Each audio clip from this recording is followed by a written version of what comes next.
Thank you, Illinois Humanities, for the Activate History Microgrant for the fall 2022 cycle. Thank you, Missy Sweet Shop inside the Palms Grill Café, for allowing us to utilize the back room space. And thank you, Bill Kemp of the McLean County Museum of History, for the presentation on wooden grain elevators and their legacy, with a case study on the J.H. Hawes grain elevator. I apologize for the audio issues. We had some problems with our Bluetooth microphone, but I will try to make it as clear as possible for the remainder of this video. If you have an interest in local history, please support us in ways you can and make a donation locally, right? I made a donation to the tip jar there for the Hawes elevator, and I would encourage everybody to do so because it is a remarkable artifact of the early 20th century, as we're going to see here in a second. The museum where I work is nationally accredited. We take great pride in that, so we do store things, house them, make them available to researchers and students in a professional manner. So I haven't given this program before. In fact, I've just put it together. So it's going to be a little rough going, perhaps. So I hope my notes match the slides. We'll see. We don't know. But programs are organic. They grow over time. They mature just like people. So if you see me giving this program 5 years from now, make sure you attend. It'll make much more sense. And that's the truth. Okay, we're here to celebrate, well, wooden grain elevators or grain elevators, and in doing that, my job here is to explain for some of you city folk or suburban folk what the heck these things are and why they are so tall, right? And to celebrate, of course, the J. Hawes Grain Elevator Museum. Built in 1903, 1904, visitors can see firsthand how grain was moved from wagon and then later truck to wooden elevator, where it would be stored until a later date, then loaded onto rail cars and shipped to millers or processors thereabout. And that's the story. And I don't know why I'm getting that message. If anybody knows how to get rid of that on the projector, please do so, but I had no luck at all. In the fall of 1996, the historic Hawes elevator was recorded as a part of the Historic American Building Survey, or the HABS survey. This survey work included drawings dated 2 years later, so I'm dating the HABS survey of the Hawes elevator to 1996 to 1998. It was a group of U of I architecture students led by John Garner, now retired, historical geography at Illinois State University. Bill Walters, he just passed away earlier this year, great guy. He wrote a book for us as part of an exhibit we had back in the late 1990s. The Heart of the Corn Belt, right? A beautiful coffee table book. I'm sure some of you have it, that the museum published.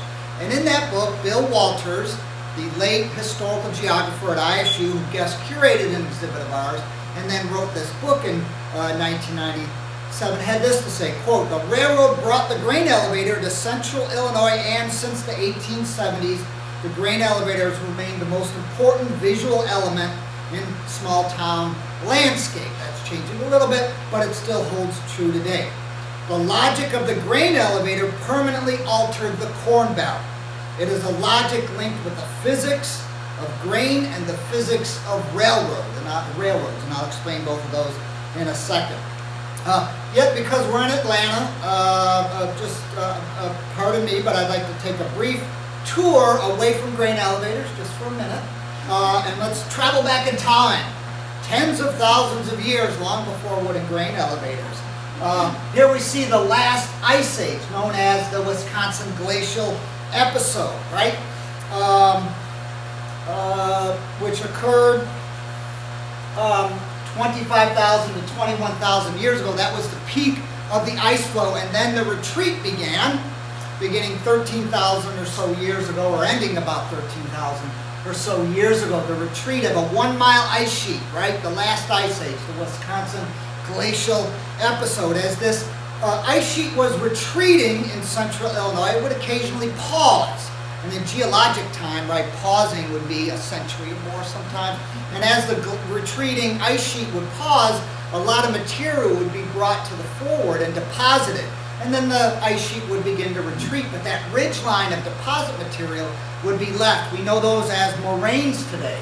So in McLean County, where I work, right, the most prominent feature from a topographic perspective is the Bloomington Moraine. That's that orange yellowish band coursing through the heart of the county. That is a subtle but large ridge line deposited by the retreat of the last ice age, right? And to get a better view of it, well, first this map here. So the circled in red is the lobe of what's known as the Bloomington Morainic system. That's the Bloomington Moraine. As this glacier or ice sheet was retreating, it was leaving a series of moraines. And the Bloomington Moraine, or the Morainic system, is the fourth largest in the state. And there's a view of the Bloomington Moraine atop the moraine looking south toward Leroy in McLean County to give you a sense of the size of this thing, right? But the last advance of the sheet was just south of where we are, south of Atlanta. And some of you know this story, right? So the Shelbyville Moraine marks the terminus of the Wisconsin glacial episode ice sheet. And I've circled where Interstate 55, just south of us, interacts with the Shelbyville Moraine. And I got out of the car a few years ago and took a photograph. So this is atop the moraine looking south toward Lincoln, Illinois. So what's interesting is, as you look ahead of you, that landscape is much older, right? It wasn't scoured by the last ice age than the landscape behind you, right? And little do most motorists on Interstate 55 know they're traversing such a monumental, from a geologic perspective, a monumental event, right? The advance of the last ice sheet. Okay, enough of that. Let's get to the topic at hand, right? Steam power utterly transformed agriculture in the 19th century. Steam power, of course, railroads, right? New implements and farm machinery, meat packing plants and grain elevators. The pastoral way of life, right? Our view of agriculture, the hazy past, right? Was becoming increasingly industrialized and mechanized, right? And the development of grain elevators is inextricably linked with this industrial age, this steam age, this railroad age. And here we see the coming of the Illinois Central Railroad on the Grand Prairie of Illinois in the 1850s, right? Atlanta, just like Bloomington, is landlocked, right? So there was very little economic dynamic activity before the arrival of railroads. It was hard for farmers to transport bulky grain, right, to market because the transportation costs were more than the grain was worth. So what were farmers doing in the 1820s, 30s, and 40s before the arrival of railroads? They were transferring grain into animal flesh, cattle and hogs, and then having those animals march themselves to market. So there were actually periods of hog droving, right? Before the Wild West cowboys, you had the hog drovers of central Illinois, right? Imagine this, right? A herd of 3,000 hogs from Funk's Grove in southern McLean County in the bitter winter. You had to travel in winter because that's when meat packing was done, all the way north to Chicago, right? 3,000 head of hog. You think herding cats is difficult, right? But the railroad utterly transforms that almost overnight. For Bloomington, the first railroad, the Illinois Central, arrives in the spring of 1853, and then later that summer, the more important railroad, what becomes the Chicago and Alton, which runs through Atlanta, arrives, right? And that is an absolute game changer. A physical memorial to the construction of what becomes the Chicago and Alton Railroad is in Funk's Grove Cemetery, the Irish Railroad Workers Memorial. It's a 6-foot Celtic cross marking a mass grave of more than 50 Irish railroad workers who died of cholera during this construction of the Alton and Sangamon, soon to be known as the Chicago and Alton Railroad, today used by Union Pacific and Amtrak, during the construction of the road between Springfield and Bloomington. The marker below the cross reads in part, quote, "Known but to God, they rest here in individual anonymity, far from the old home of their hearts, yet forever short of the new homes of their hopes." and this was dedicated back in 2000. By the late 1800s, McLean County, Logan County, DeWitt County, Livingston County, Tazewell had one of the densest rail networks on the planet, if you could believe that, right? And why was that? Because of the richness of the soil and the need to get the bounty of the soil, whether it was grain or livestock, to Chicago, St. Louis, Peoria, Cincinnati, and places beyond, right? So, when you show people this map out west, right, in places like Nebraska where there's few railroads, it's quite striking in many ways. Along the same period with the railroad, right, soon comes clay tile, the ability to drain the perpetually soggy Grand Prairie, right? Before drain tile, this is a network of piping, if you will, underneath farm fields to drain so you could have more arable soil. That doesn't develop until the 1870s and 1880s, but it's an industrial process requiring steam and later diesel motive power, right? So here we see the largest clay tile works in the area. That was up in Bloomington, the Heifer Tile Company, right where about Lakeside Country Club is today. But there were tile works scattered throughout the countryside and in smaller towns during the tile boom of the 1880s and 1890s. Here was the Pike and Castle Works in Chenoa, right along the Chicago and Alton Railroad, right? It's an industrial scene. It's an industrial scene, but this is the 1880s, right? So you're getting a sense of where agriculture is headed in many ways. This is this wonderful image of the Hawes elevator. It doesn't look as rough today, right? This is right before the restoration work, dates to 1990. This comes from the Pantograph Negatives collection. So a Pantograph reporter, a photographer, took this photo back in September 1990, and an article was written. We have all the Pantograph negatives now, we being the McLean County Museum of History. And I'll talk about that in a little bit.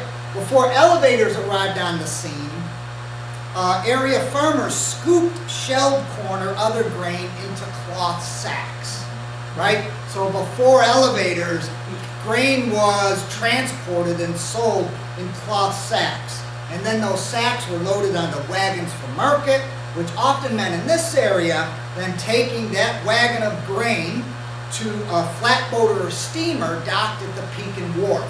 That gives you access to the Illinois River. Once you have access to the Illinois River, the Mississippi, and the Ohio, and you're good to go. But that sack of grain would remain the farmer's or the grain dealer, more likely, until point of sale. So it remained in individual ownership until the end of that grain, until it was mixed for milling, right? Steam-powered elevators and railroads profoundly altered this relationship. What are elevators, after all? Grain elevators. They're multi-storied warehouses partitioned into vertical bins. That's all they are. So when you look at an elevator, right, you're just seeing, if you could see, if you had x-rays like Superman, x-ray vision, you could see the partitioned bins within the elevator, right? And you would then mix similarly graded grain from one farmer with that of another. So instead of measuring the grain by volume, right, sacks were weighed, or I'm sorry, sacks were by volume, you're now measuring grain by weight. Grading type and quality of grain was a new concept, and it's one that elevators helped promote. So instead of associating a specific grain with a specific owner, it was given a grade such as number 2 winter wheat and then placed in a designated bin. So grain was mixed among many farmers instead of that sack of grain remaining in individual ownership. Why is this all important, right? Going from sacks to sackless grain, right? In a capitalist free market economy, which is the American economy, right? Doing more and doing it cheaper is always better, right? And sackless grain accomplished both, doing it more and doing it better and doing it cheaper, right? Transporting grain as a liquid, if you will, right? Sackless grain can be treated much like a liquid as opposed to a solid, a sack, right? Was a game changer, as we would say today. This is a map from William Walter's 1997 book, The Heart of the Corn Belt. The first elevators in the United States, grain elevators, date to the early 1840s. Buffalo, New York is the center of grain elevator history. I'm not sure you knew that. Warehouseman Joseph Dart Jr. and you needed an engineer, Robert Dunbar, are two men credited with really developing the conception of the grain elevator, vertical storage of grain, right? So Buffalo, as I said, becomes the grain center. Next to Lake Erie, the Erie Canal, the Hudson River. What's at the end of the Hudson River? New York City, right? So it becomes a very important terminus for grain, as Chicago will, as Minneapolis will as well. By the late the first steam elevator opens in Chicago in 1848, and from 1855 to 1880, dozens of elevators are built in McLean County alone. By the late 1800s, as we can see here in the Bill Walters map, farmers enjoyed access to an elevator. Every farmer in the county was within 6 or 7 miles of an elevator. And elevators were scattered within every 4 or 5 miles along the rail line. So this is all about economies of scale, getting grain to market, right? The entire county is pockmarked with grain elevators. Many of these, of course, don't survive today. Environmental historian William Cronin, one of the great figures in environmental history, wrote this wonderful book back in the early 1990s, Nature's Metropolis, Chicago and the Great West. It's a tour de force. It's written for academics and students, but also a popular audience. So if you have an interest not only in Chicago history, but agricultural history, because that's as much about Midwestern agricultural history as it is Chicago, I'd encourage you to pick up a copy. Environmental historian William Cronin called steam-powered grain elevators, quote, among the most important yet least understood inventions in the history of American agriculture. And I think that's true, right? Sackless grain, whether it was wheat, corn, oats, or other crops, behaved less like a solid object, as I've said, more like a liquid. And this golden torrent could be officially loaded onto rail cars and shipped quickly to elevator and milling center. Nature's metropolis, what does he mean there? William Cronin writes in this book how Chicago, the growth of Chicago was dependent on what? The bounty of the countryside. Without the countryside and its wealth, there is no Chicago. So Chicago became the center for processing lumber, right? Livestock, grain storage and processing, and also the financial markets, right? This idea of commodities and future markets. What's going to be the price of pork bellies 3 months from now? Let's trade on that. That all develops in Chicago, and it's all dependent on the bounty of the countryside. This map comes from, though I've colorized it slightly, comes from that historic American building survey in the 1990s done by University of Illinois students. The Hawes elevator was I think 33,000 bushel capacity, right, built by John Hardin Hawes. I've circled that in green, the location. It was located at the crossing of the Chicago and Alton Railroad, today Union Pacific and Amtrak, connecting Chicago and St. Louis, right? And also the Terre Haute and Peoria Railroad, which would later be known as the Illinois Midland Railroad. I have that in red. So it's a junction of two railroads. This is the image I showed prior. The Hawes elevator ceased operations in the mid-1970s, I think, and the abandoned structure withstood neglect and some vandalism for about a decade. And then in the late 1980s, the city purchased the structure, as many of you know because you lived this story, with the intention of demolishing what was deemed a public safety hazard, right? Yet historic-minded residents won the day, and in 1991, the Hawes elevator was placed on the National Register of Historic Places, and then, after an arduous restoration project led by Dean May, the elevator was reopened as a museum, I think, back in 1999. Here's we have again a nice collection of photographs at the McLean County Museum of History, including a lot of aerials because the pantograph at one time had an airplane called a scoop, and they would take a lot of aerials, mostly for agricultural purposes, but you get the views of town. You've got an aerial right over there, so not such a big deal, I guess. But here's downtown Atlanta. Let's hone in a little bit on this. And I think we're back here. And can you see the Hawes elevator? Yeah, so that gives you kind of a sense of the scale.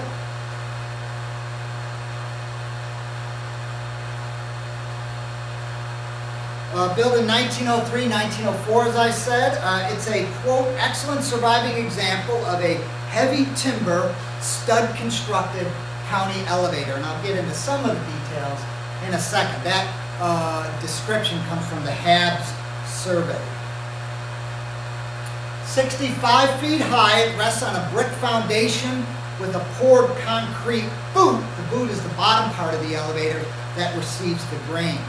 Elevators, some parts of the elevator are human characteristics, right? You have the boot, you have the leg, and then you have the head. So we'll talk about that in a second. There's the complex, right? The building in front of us is the period wooden scale house, which wasn't original to the site. That came from the Stanford Grain Company in Stanford, Illinois, McLean County, and it was used by the Cracker Jack Company of Chicago because the Stanford area was the main source of popcorn for Cracker Jack, which is based in Chicago. So they had an enormous crib in Stanford, which I think is still standing, but not long for the world. But they also obviously had a scale house as well. Well, the scale house, of course, is for weighing grain wagons and later trucks before the grain is dumped at the elevator. And there's a cutaway. I know it's kind of hard to see. I'm going to show a few enlargements. There's a cutaway of the operation of the elevator, and we see the engine house here. And then the power takeoff, if you will, running to the interior. Lots of machinery able to move that grain, elevate that grain up into the 8 or so bins of the Hawes elevator. And we'll get into the details here.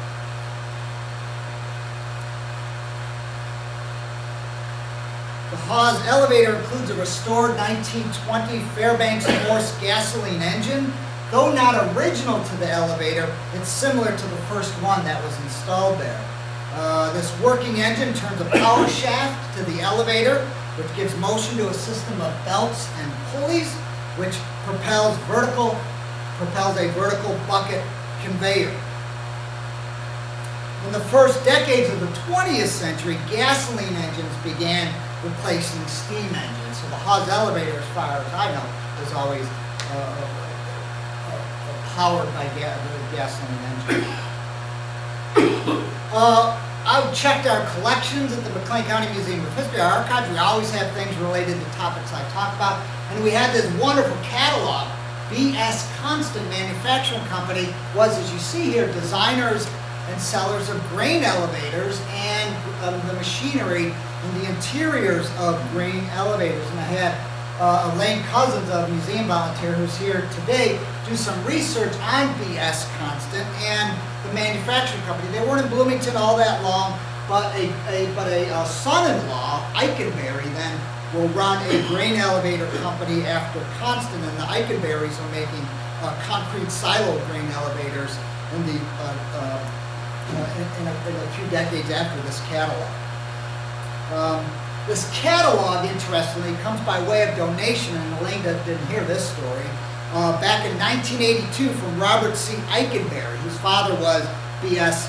Constant. And how was the catalog saved? Listen to this. I'm reading from a letter. This particular catalog belonged to my father, D.G. Eikenberry, and went through the fire that destroyed the Durley building on March 3rd, 1939. The Durley building was located off the Courthouse Square in downtown Bloomington at the corner of Main and Jefferson. So it was, and it went through the fire that destroyed the Durley building on March 3rd, 1939. It was jammed in tight with other catalogs in a bookcase, and that bookcase fell into the basement as the floors were collapsing. with our equipment and records where it was covered up by other debris from floors above and sustained only water damage. So it survives the fire, is kept in the family, makes its way to the museum, and here we are enjoying it today, right? And we see here that the B.S. Constant Manufacturing Company of Bloomington, Illinois, is selling, unfortunately, not Fairchild Morse engines that the Hawes elevator would have, but Foose gas and gasoline engines. Foose, I think, was based in somewhere in Ohio. I can't. Springfield, Ohio, I think, if I'm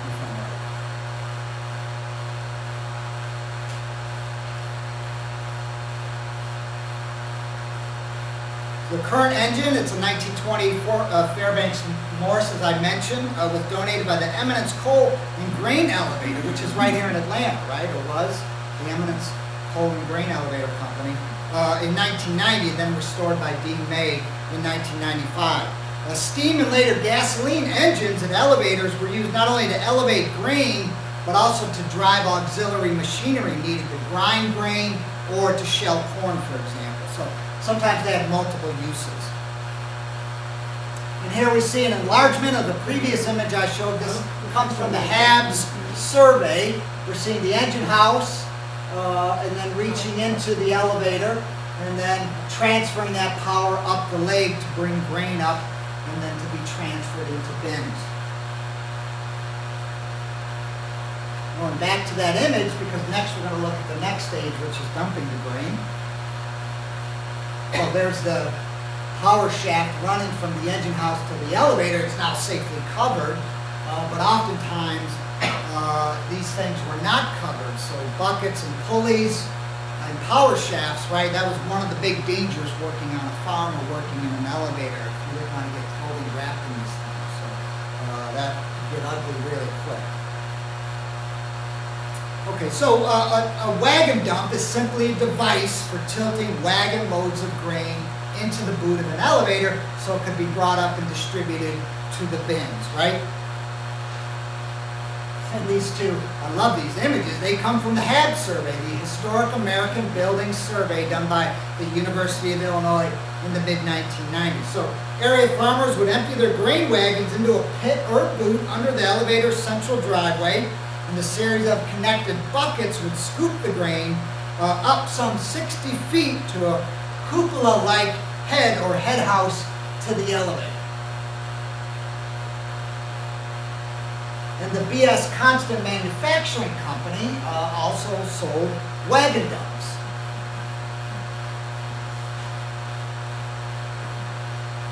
And there's the driveway leading out after you have dumped your corn. And there's a nice mechanical cross-section of the elevator. And I'm willing to share any of these images if you give me an email address or an address after the talk, if you're interested. And again, the last image for the Constant Manufacturing Company, they sold elevators and casings. So chain buckets to transfer grain up and down, and the casings, right, to house those elevators so people aren't getting caught in them, so to improve occupational safety.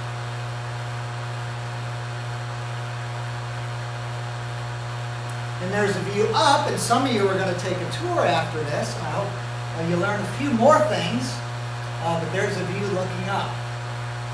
This particular elevator, I believe, was built with a staircase, right? Oftentimes they had kind of a man lift, which could be quite dangerous, or just a ladder, right? But in this case, for safety purposes, they wanted a staircase. So thankfully, because it would be hard to get visitors up a ladder, 60 plus feet, right? Here's the west elevation.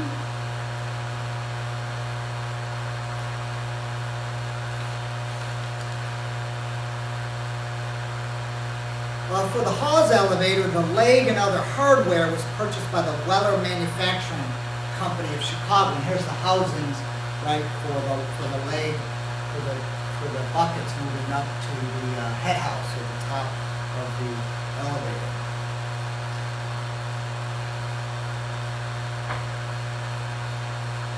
Note the elevator head, because that's where we're headed next.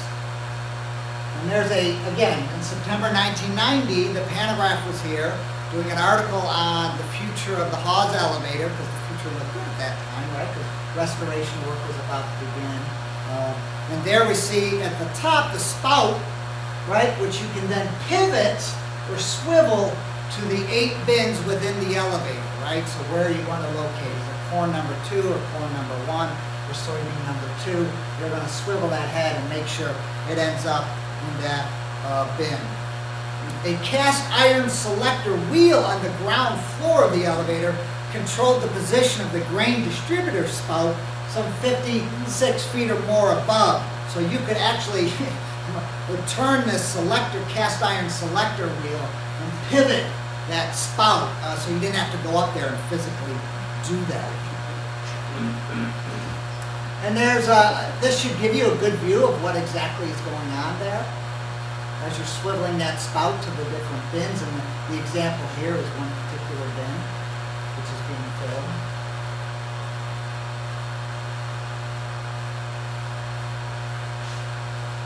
Boxcars, they were first coopered with side doors to hold the grain, later made specifically for grain transport, reached the elevator from the siding, and then the grain was gravity fed from elevator to rail car by a spout, and the spout is still there, though not very visible in this photo. The standard grain car became the 40-car boxcar. This one was built in 1927 and typical of the type used throughout the 1920s.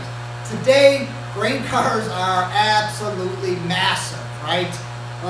They're 286,000 pounds, they're hopper cars, and they can load 100-ton grains each, right? Here's a, I don't know what elevation this is, but we see here missing shiplap sighting. It's hard to read here, missing shiplap sighting, right? So the HABS, the Historic American Building Survey, is recording what materials, right, are on the exterior and the interior of the building. We didn't get into a lot of that kind of detail.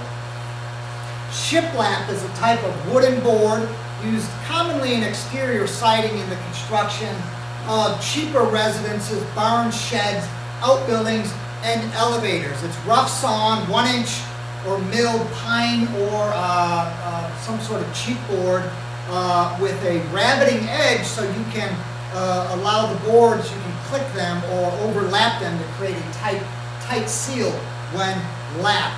Shiplap is usually used as a type of siding back then for buildings that didn't require extensive maintenance and had to withstand the cold and variable temperatures of the Midwest. So it was a durable material to protect. But in addition, so before the restoration work, there was missing shiplap siding here. And you also get some tin above here, right? So in addition, elevator walls were also covered in some form of galvanized metal sheeting, which was often just referred to as tin. And this helped forestall additional weather damage, so sometimes you would have tin covering the shiplap. Another advantage of tin was, in the era of steam locomotives, you had hot ash and embers, right, pouring out of these locomotives, which were drifting here and there, and to have your wooden grain elevator covered in tin often helped. And there's, we didn't talk about, the bins are lined with 1-inch board with wrought iron tie rods crisscrossing the bins at every 8 feet for lateral support. And you see the exterior manifestation of those tie rods.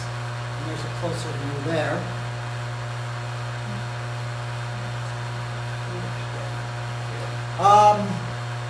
Let's take a little tour as we wrap up here. I'm going to check the time. Okay, we're actually doing okay now. Let's go back to McLean County, Dale Township, to the greater metropolitan area of Covell, right? Covell, I don't think was ever incorporated as a village, as far as I know. This is a plat map of Dale Township. Shirley is another unincorporated community in Dale Township, so it doesn't have a lot population-wise, but it's rich in agriculture. But we're going to look at Covell, Illinois. Does anybody know the claim to fame to Covell? Charles Lindbergh, right? Charles Lindbergh bailed out of a U.S. mail plane from St. Louis heading to Chicago. Poor weather. He bails out of his mail plane in 1926. This is about a year right before the transatlantic flight. What year is that? Is that 27? Can't remember. But he bails out and he lands just outside of Covell, Illinois on a stormy night and walks into a grocery store, small dry goods store. There are some men are sitting around a potbelly stove and says, "Hello, I'm Charles Lindbergh."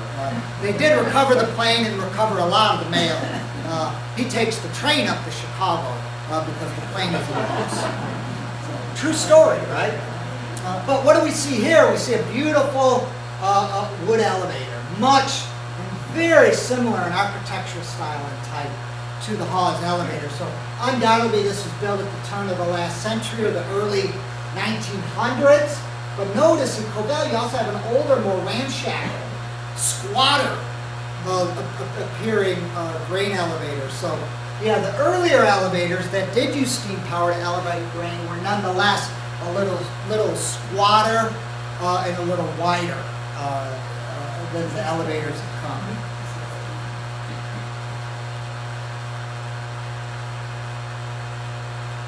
Yeah, there's a beautiful view, and I'm going to allude to this circle drive in a moment. This is, Covell existed just as Stanford exists, just as other communities because of the so-called Jack Line. It's the Jacksonville division of the Chicago and Alton Railroad, and it started in Bloomington and went out to Jacksonville, and from Jacksonville to the St. Louis metropolitan area. This railroad no longer exists, of course, right? But the elevator is there, Covell is there because of the railroad. And you see this scene laid out perfectly. There's the drive coming through the elevator. There's the engine house, and there's, I'm not sure which is the weight, which is the engine house, but almost an identical setup to the Hawes elevator right there, thanks to an aerial photograph from the pantograph, right? Let's jump ahead. This is a later undated, but we see some post-war ranch construction. This is the last big build in Covell. They haven't seen a lot of new residents since then. But we see our wood grain elevator still standing, right? There it is. There's the circle drive.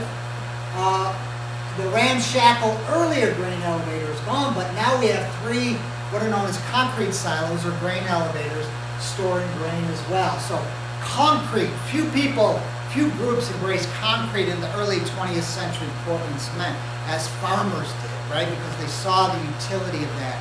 So older barns were raised, concrete, right foundation. Concrete flooring for large cattle and hog operations. You could brush off manure much easier. Concrete troughs, concrete block, right? You could make your own block on site and then create outbuildings and all sorts of things. So concrete was a tremendous benefit to the Corn Belt countryside. And there's the enlargement of what we had just seen. So I imagine both elevator systems were in operation at that time. Here, what do we see here? Those are all Depression era and later commercial credit, commodity credit, grain storage bins, and they used to be scattered throughout the Corn Belt. You still see collections of them here and there. Here's a contemporary Google Maps of Dale Township, and the yellow line indicates the Jack Line.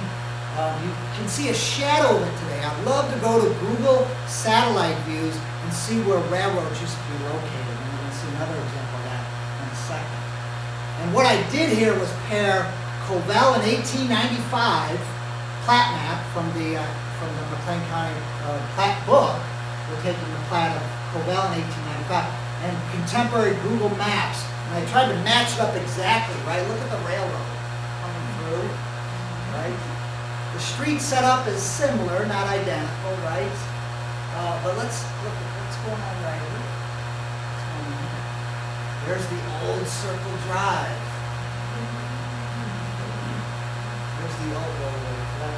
There's the old Circle Drive of the wood and grain elevator. because this is the relic. And you can see a little bit of the foundation of the old wood grain elevator right there. So, historical archaeology, contemporary historical archaeology always interests me. As we wrap up here, is this not an incredible photograph, right? I don't have time to talk about the social nature the role grain elevators played in a community, right? The countryside used to be much more populated. There was more farms, farm families were larger, there were one-room schools, and on and on. You had hired hands and laborers, all sorts of great stuff. So scenes like this, and not that this doesn't happen today, it certainly does at co-ops and grain elevators today, but this is a wonderful scene. Sibley and Ford County, but Sibley was part of the pantograph readership area. So this is a pantograph negative in our collection that we have digitized from December. The term hot stove league, has anybody heard that for baseball, right? Hot stove league, right? You would sit in the winter around a hot stove and talk about baseball, about the coming season, about trades, right? So these guys are probably talking about what? Prices and weather. Although weather doesn't matter so much at this point. And I've got the names of everybody if you wanted anybody. But the details of these pantograph negatives is just absolutely stunning. They were taken, these beautiful large format negatives with a Graflex, a graphic camera that reporters often use. So let's enlarge this.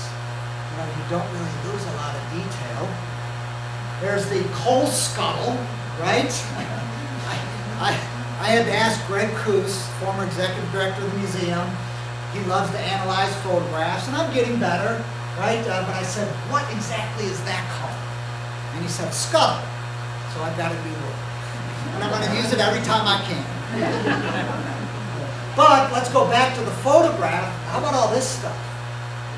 Let's look at that. And you can read a lot of it. Corn number 3 at 50, right?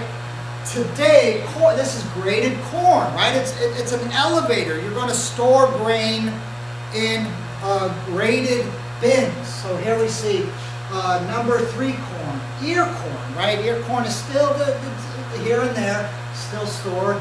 Number 2 oats and number 2 beans.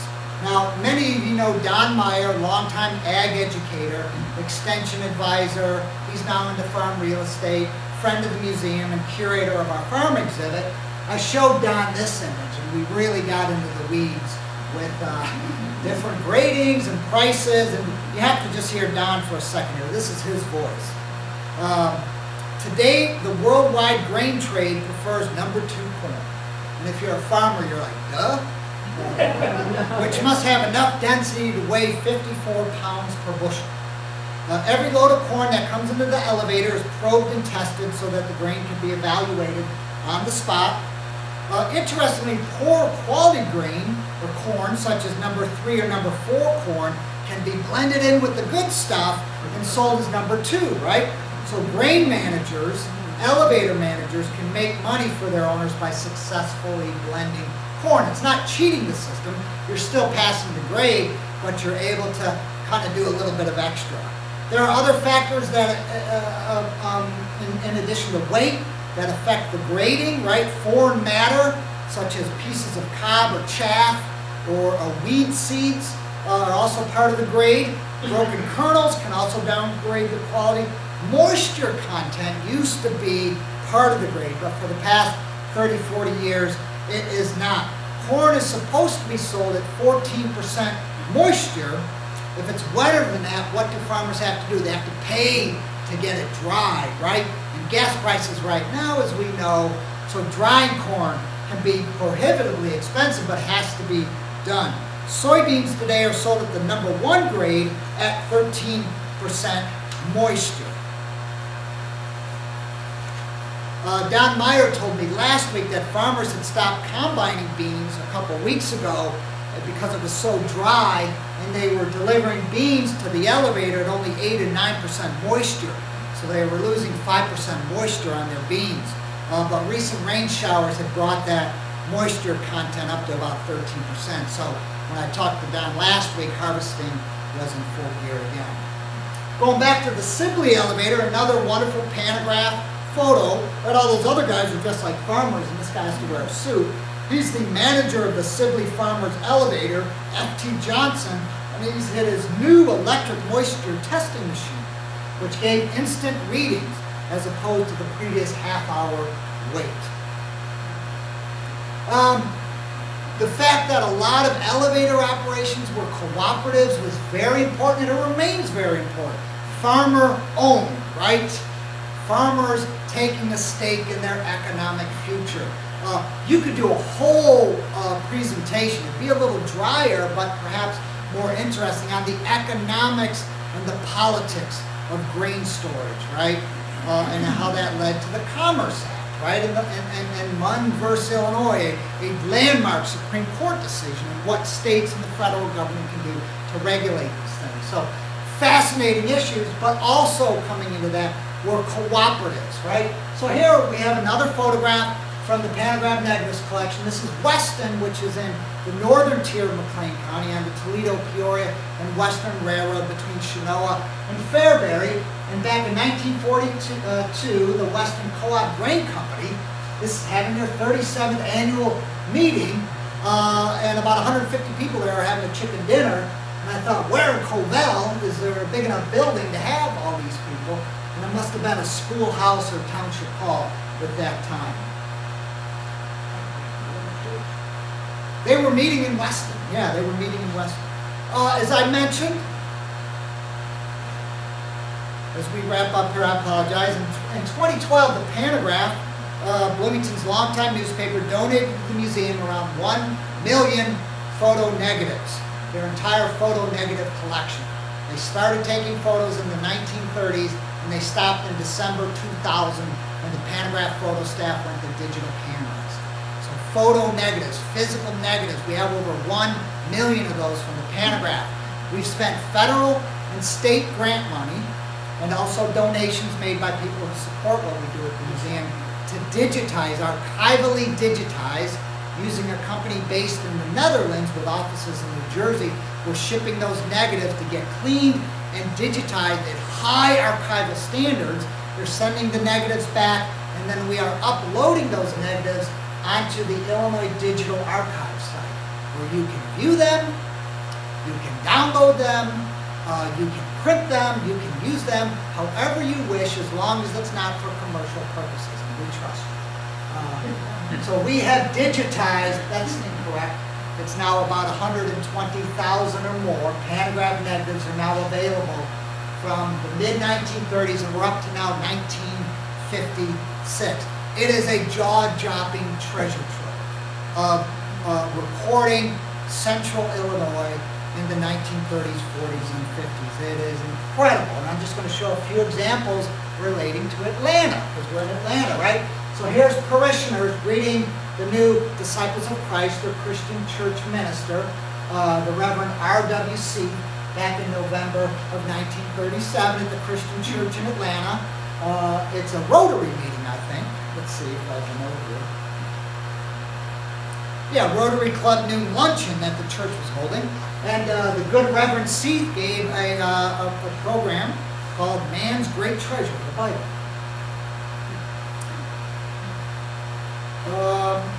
Muddy spots in cornfields back in the harvest time of 1946, and yeah, you were still picking corn in November back then, right?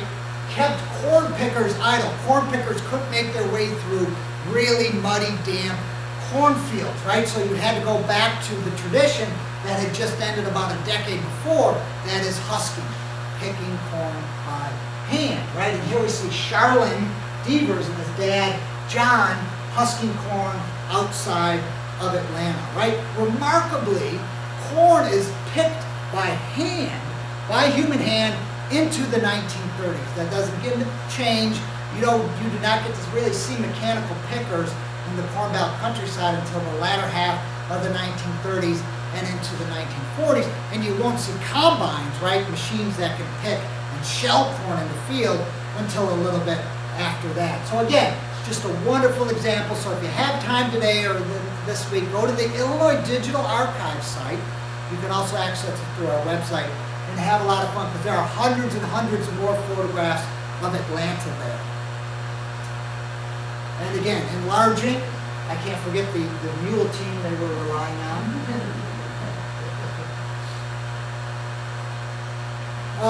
Empire Township, or Leroy is in McLean County, has a ghost wood elevator. I like to call them ghost elevators. No longer used, not restored like the Hawes elevator is, but still standing, right? Because oftentimes you have to spend more to take it down than just to watch it come down on its own.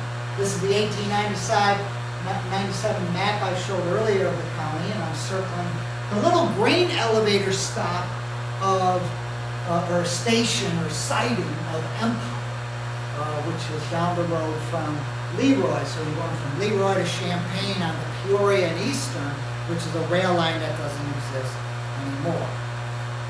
So here is, yeah, there's Empire today. It's not easy to get to. I was there back in 2020. There's an image of it there. And there's an image, and you see the old Peoria and Eastern or Big Four line there, which is just kind of an open area. So ghostly, right? And regrettably, these giants of the prairie, right, these wood grain elevators are disappearing from the landscape, going the way of corn cribs and wood barns and other structures of the built environment of the Corn Belt before we've had kind of the utter mechanization and commodification of agriculture we see today. So I didn't know if this was still standing, so I had to go to my rail fan friend, Jack Keefe. Some of you may know Jack Keefe. He used to write How Time Flies in the pages of the Pantograph.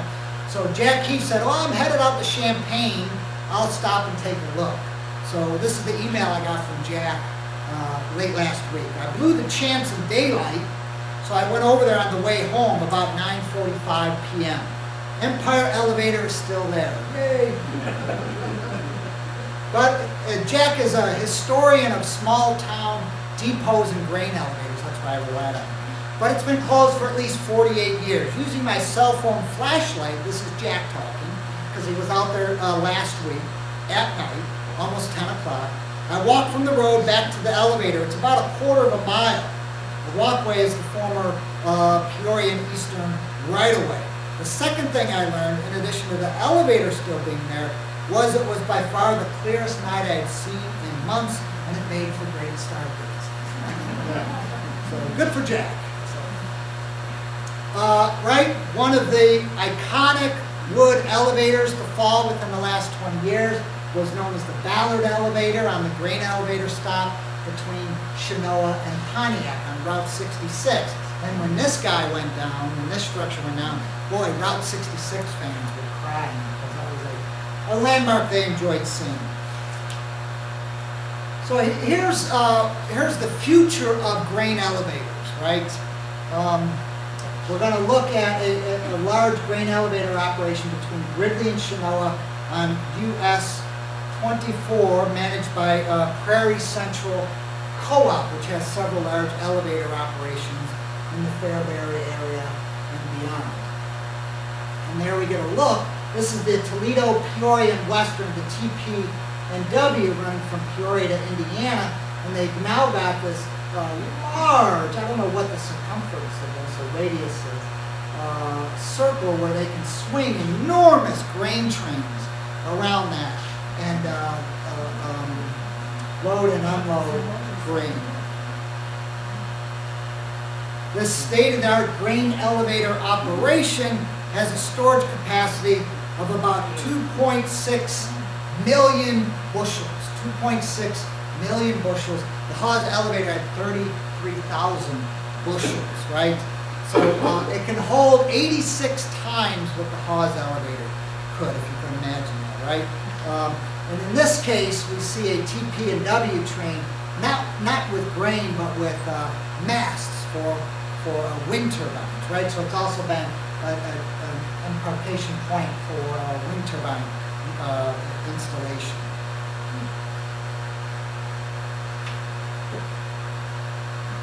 And there's an aerial of the Prairie Central Co-op at Meadows, Illinois. That's again in between Gridley and Chenoa. Again, handling 2.6 million bushels of grain a year at 86 times what the Hawes elevator could. And I think if any number really kind of tells the story of agriculture from the early 1900s until we are today, is certainly something like this. But luckily, we still have the Hawes elevator to appreciate and understand and get a sense of what came before. So you folks have been patient. I went a little long. Thank you so much, and I hope you enjoy your tour if you are taking it. Thank you again.